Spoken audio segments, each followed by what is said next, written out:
Okinawan farmer reveals the one meal keeping his entire village alive past 100.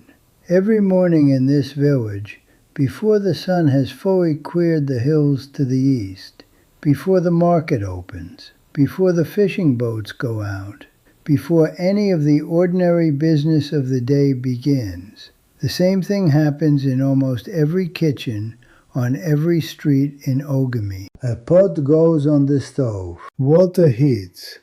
A piece of dried kombu seaweed goes in. The water turns faintly golden as the kombu releases itself into it. Then the kombu comes out and the broth sits, clean and quiet, smelling of the ocean. A spoonful of miso paste goes in next. Real miso, the kind that has been fermenting in a ceramic crock for months, the kind that is alive with the bacteria that have been part of this village's food for longer than anyone can trace. The miso dissolves into the broth, and the color deepens, and the smell changes into something warm and complex and ancient. Then tofu, cut simply, dropped in gently. Then whatever the garden offered yesterday, a few leaves of something green, a piece of sweet potato already cooked from the night before, a strip of wakame seaweed that has been soaking since the evening. The bowl is carried to the table. A cup of jasmine tea is poured alongside it. The person sits down. They eat slowly, without a screen in front of them, without a phone in their hand. They finish. They go about their day. That is the meal. That is the one meal that I believe, after 67 years of watching people live and die in this village, is doing more for the health of the people here than any single other thing I can point to. Miso soup, every morning, without exception. I want to tell you something about my neighbor, Oshiro. Oshiro is 94 years old. He has been eating miso soup for breakfast every single morning of his life. He told me once that he could not remember a morning without it, that it would feel like starting the day without his own skin on. He is 94. He still walks to the small shrine at the end of the road every morning after breakfast. He still tends the small garden behind his house. He still sits with me sometimes in the afternoon and drinks tea and remembers things that happened in this village 60 years ago with the clarity of someone describing last Tuesday. His wife Michiko lived to 97. Same soup, same morning, same table, for over 70 years of marriage. Their daughter is 71. She still makes the soup the way her mother made it.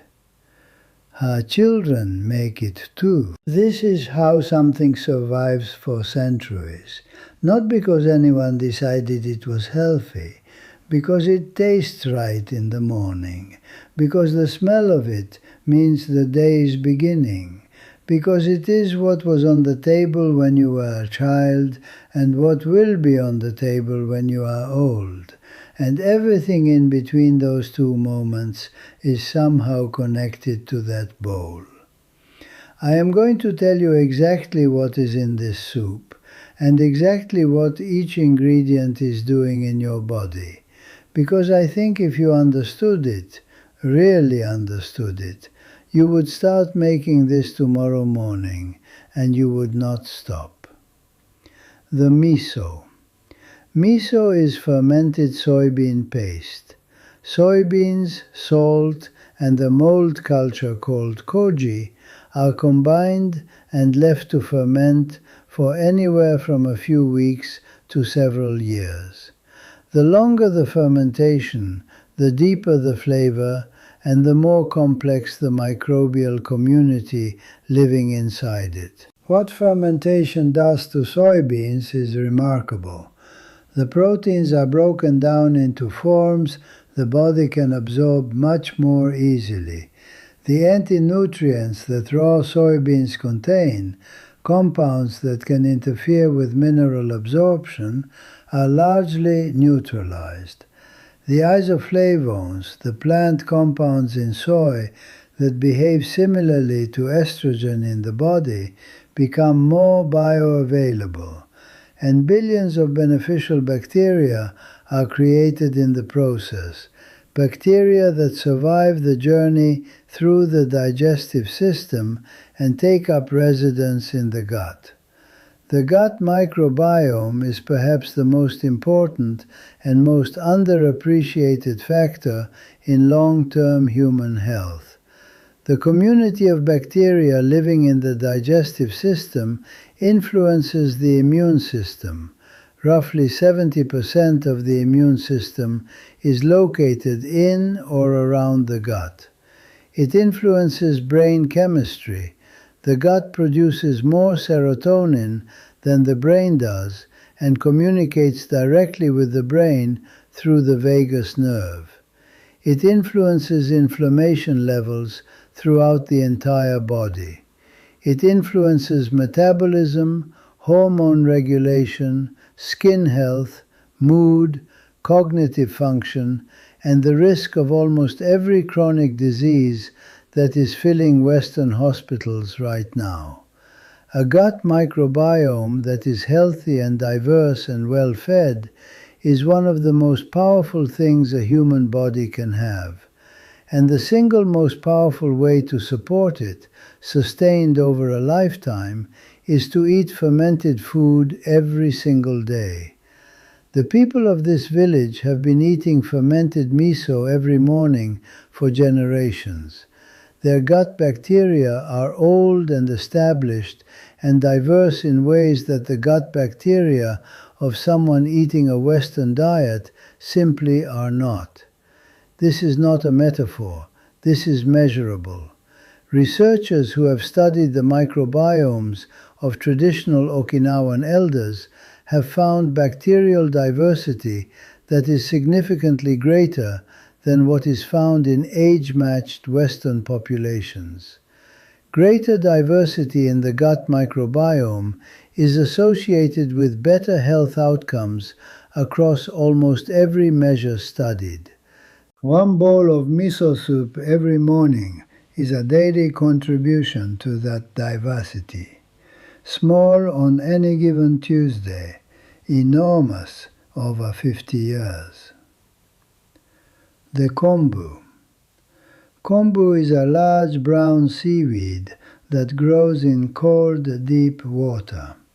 It is the base of the broth, what Japanese cuisine calls dashi. It goes into the water first, before anything else, and it releases into the water a compound called glutamate that gives the broth its depth of flavor. This is the original umami, the savory quality that makes food taste complete and satisfying in a way that is hard to describe but immediately recognizable. But what kombu is doing beyond flavor is what interests me. Kombu is one of the most mineral-dense foods on earth. It contains iodine in concentrations that are difficult to find in any other food. And iodine is essential, not optional, not helpful, essential for thyroid function. The thyroid gland regulates metabolism throughout the entire body. When the thyroid is working well, energy is stable, weight is manageable, temperature regulation works, mood is even, cognitive function is clear. When iodine is chronically insufficient, the thyroid underperforms quietly for years before anyone notices. The symptoms look like aging, fatigue that sleep does not fix, weight that accumulates without obvious reason, brain fog, cold hands and feet, hair that thins, skin that dries. These symptoms are often attributed to getting older when they are sometimes iodine deficiency symptoms that a bowl of miso soup with kombu every morning could help address. Kombu also contains fucoidan, a type of complex carbohydrate found almost exclusively in brown seaweed. Fucoidan has been studied extensively for its effects on the immune system, on inflammation, on blood sugar regulation, and on what researchers are increasingly calling its potential anti-cancer properties. The populations that eat the most seaweed have some of the lowest cancer rates in the world. Okinawa has cancer rates significantly below the Japanese national average, which is itself significantly below Western rates. The seaweed is in the soup every morning. I do not think this is unrelated. The tofu. Soft tofu, cut into small cubes, dropped into the broth gently so it stays whole. This is in my soup almost every morning. It has been in miso soup in this village for as long as miso soup has existed here. Tofu is made from soybeans, the same soybeans that become miso but processed differently. The beans are soaked, ground, cooked, and the resulting liquid is coagulated into a soft white block using a mineral coagulant. What remains is a food that is high in complete protein, containing all essential amino acids, low in saturated fat, and rich in the isoflavones that I believe are one of the most important factors in the long-term health of this village. Isoflavones are phytoestrogens. They bind to estrogen receptors in the body and exert a mild estrogenic effect. For women, this helps buffer the hormonal transition of menopause, the hot flashes, the bone density loss, the skin changes, the mood disruptions that are common in the Western world, but significantly less common here. For men, the effect is different, and the research is clear. The isoflavones in soy do not feminize men.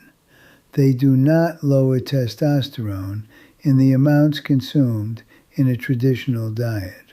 What they appear to do instead is protect against hormone-sensitive cancers, particularly prostate cancer, which is dramatically rarer in Okinawa and across Japan than in Western populations. Protein matters enormously as we age. After 60, the body becomes less efficient at building and maintaining muscle. Sarcopenia, the progressive loss of muscle mass with age, is one of the most significant drivers of frailty, falls, loss of independence, and ultimately death in the elderly. The body needs adequate protein to resist it. Tofu provides that protein in a form that the body handles cleanly, without the inflammatory burden that comes with heavy red meat consumption, without the cholesterol load, without the saturated fat. I eat tofu every single day. In this soup in the morning, sometimes again at lunch or dinner. My hands are still strong. My legs still carry me through 2 hours of garden work every morning. I am 67 years old, and I have not begun to feel the fragility that I watch arriving in people my age who eat differently. The wakame.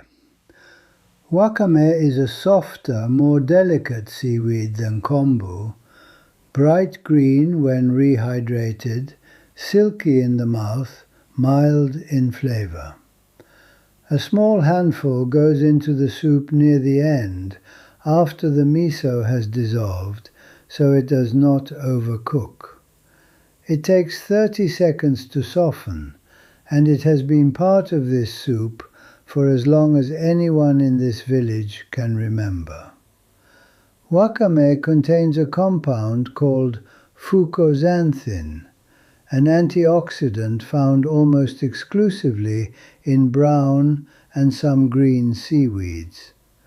Fucoxanthin is currently one of the most actively studied natural compounds in nutritional science because of what it appears to do to fat metabolism.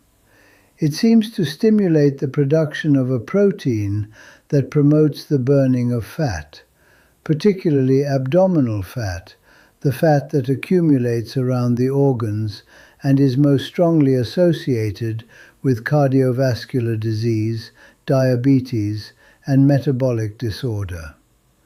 The people of this village do not have abdominal obesity. The elderly people I know here, in their 80s and 90s, are lean. Not because they are starving or because they exercise obsessively, because the food they eat every day, including the seaweed in this soup, is doing something to their metabolism that keeps the body running efficiently decade after decade. Wakame also contains significant amounts of calcium, magnesium, and folate. The calcium in seaweed is highly bioavailable.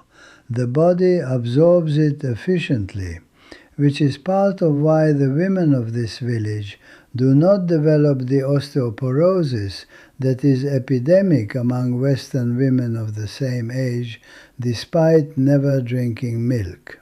The sweet potato, not always in the soup, sometimes alongside it, often just reheated from the night before, eaten with the fingers, slightly sweet and dense and deeply satisfying. Purple sweet potato, imo, has been the caloric foundation of the Okinawan diet for centuries. Before rice became widely available and affordable here, sweet potato was what kept this village alive through winters and famines and the long, difficult years of the last century. It is still on the table every morning in most of the oldest households in Ogimi. Purple sweet potato gets its color from anthocyanins, the same family of powerful antioxidants found in blueberries and blackberries and red cabbage. These anthocyanins neutralize the free radicals that damage cells and accelerate aging. They support cardiovascular health. They cross the blood-brain barrier and appear to protect neurons, the cells of the brain, from the oxidative damage that accumulates over decades and contributes to cognitive decline. Sweet potato also has a glycemic index significantly lower than white rice or white bread, meaning it releases its energy slowly into the bloodstream, rather than causing the rapid spike and crash that refined carbohydrates produce. For blood sugar stability over a lifetime, this matters enormously. The people of this village have been eating a food that keeps blood sugar steady every morning for their entire lives. Their pancreases have not been working overtime for decades the way the pancreases of people eating refined carbohydrates every morning have been. The difference shows up eventually. It always does. The jasmine tea. Alongside the soup, always. Sunpin cha, jasmine green tea. 4 or 5 cups every day, starting with the first cup alongside breakfast. Green tea contains catechins, a family of antioxidants of which EGCG is the most studied. EGCG crosses the blood-brain barrier. It has anti-inflammatory effects in the brain. It appears to support the growth of new neural connections. It has been studied for its effects on cancer prevention, on cardiovascular health, on metabolism, on cognitive function in aging populations. The populations that drink green tea daily consistently show better health outcomes across almost every measure than populations that do not. But beyond the specific compounds, the tea does something else. The ritual of it, the slowness of it. Sitting with a warm cup before the day fully starts, after the soup, in the quiet of the kitchen. This is not nothing. The stress hormone cortisol, which when chronically elevated drives inflammation, damages the hippocampus, raises blood pressure, suppresses the immune system, and accelerates the aging of every cell in the body, is lowered by stillness, by warmth, by ritual, by the simple act of sitting quietly with something warm in your hands before the demands of the day arrive. I do not know how to measure what that 5 minutes does, but I know what I have watched, and I know that the people in this village who live the longest are people who move through their days with a certain unhurried quality. Not because they have no responsibilities, because they have learned over many decades that hurry costs something that rest does not give back easily. The soup is part of that. The tea is part of that. The table is part of that. Now I want to tell you something about what this meal is not. It is not expensive. The ingredients for this soup cost almost nothing. Miso paste lasts months in the refrigerator. Dried kombu and wakame keep indefinitely in a sealed container. Tofu is cheap everywhere. Sweet potato is cheap everywhere. Jasmine tea is cheap everywhere. The entire breakfast costs less than a cup of coffee from the kind of place that sells coffee in large paper cups with your name written on the side in marker. It is not complicated. The soup takes 10 minutes, less once you have made it 100 times and your hands know what to do without asking your brain. My mother made it in 8 minutes on her worst mornings. I make it in 10 because I am slower than she was and I do not care. It is not something you need to be Okinawan to eat. The ingredients are available in almost every city in the Western world now.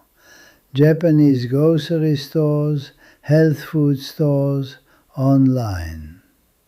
The kombu and wakame and miso that my mother's mother gathered and made herself are now sitting on a shelf somewhere near you, waiting to be bought and put in a pot. The only thing standing between you and this soup tomorrow morning is the decision to make it. I think about Oshiro sometimes when I make my own soup in the morning. 94 years old, still walking to the shrine, still tending his garden. I think about his wife Michiko at 97. I think about my own mother at 91, still walking to the market every Tuesday. I think about the generations before them who made this same soup in this same village without knowing anything about isoflavones or fucoidan or gut microbiomes or any of the words the scientists now use to explain what the food was doing. They did not need the words. They had the soup. You can have the soup too. Start tomorrow morning. Just start. Make it simply. Miso, water, tofu, whatever seaweed you can find. It does not need to be perfect. It needs to be made and eaten and made again the next morning and the morning after that. That is how something becomes the meal that keeps a village alive for 300 years, one bowl at a time. Nuchi Gusui. Food is medicine. The pot is already waiting for you. Put it on the stove. Nuchi Gusui.